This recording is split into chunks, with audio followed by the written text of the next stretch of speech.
तो पोलीसवाला बोलतो तुम्ही ईशालची आई आहे ना। मग मी बोलली हा ईशालची आई आहो अशी बोलली मी। तर मग मी बोललो पुढे सांगा ना काय झालं। मग तेव्हा तो डायरेक्ट बोलतो तुमच्या ईशालनी फाशी घेतली, बॉडी तिकडे नेली हॉस्पिटलला मनुष्याने, तुम्ही तिकडे जा म्हणून। माझी मागणी एकच आहे, मला कानूनच्या हिसाब पाहिजे। माझ्या पोऱ्याचा असं हे झाले ना, म्हणजे तुमच्या हातात तो जेव्हा आला होता ना तेव्हा तुम्ही त्याला फाशी द्यायची होती ना, मग तुम्ही चार्जशीट कसं टाकलं। माझी मागणी एकच आहे, मला कानूनच्या हिसाब पाहिजे। माझ्या पोऱ्याचा असं हे झाले ना, म्हणजे तुमच्या हातात तो जेव्हा आला होता ना तेव्हा तुम्ही त्याला फाशी द्यायची होती ना, मग तुम्ही चार्जशीट कसं टाकलं। चार्जशीट आम्हाला नाही सांगताना, आई वडिलांना नाही सांगितलं तर चार्जशीट तुमचं पडलं मनुष्यान मुलाचं, ते चार्जशीट हे केलं तुम्ही, तारीख हे केली, मग ते तारखेचा पण आम्हाला सांगितला।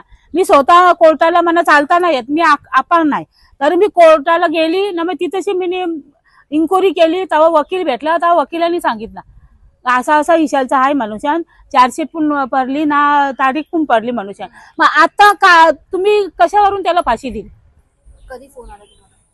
हे फोन नाही, म्हणजे मी वकिलाच्या रांगेत गेली होती ना, वकिलाच्या बाहेर। जेव्हा विशाल यांनी आत्महत्या केल्याचा फोन केला ते सकाळी 7 वाजता ना विशालनी आत्महत्या केली, तर सकाळी मला 7ला फोन आला तर मी काही ओळखलं नाही, पोलीसवाली बाई बोलत होती।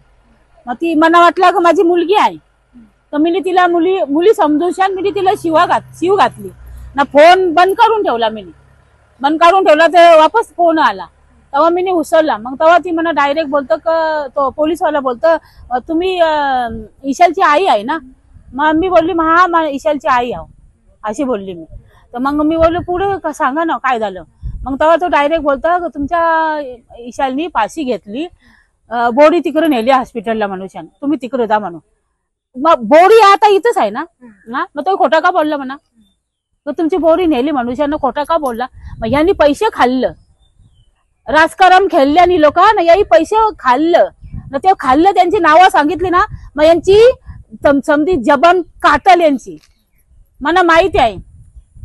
मी अपंग आहे मागून, तर एकदम चालती असतो ना, या लोकांना टिंग केलं असतं।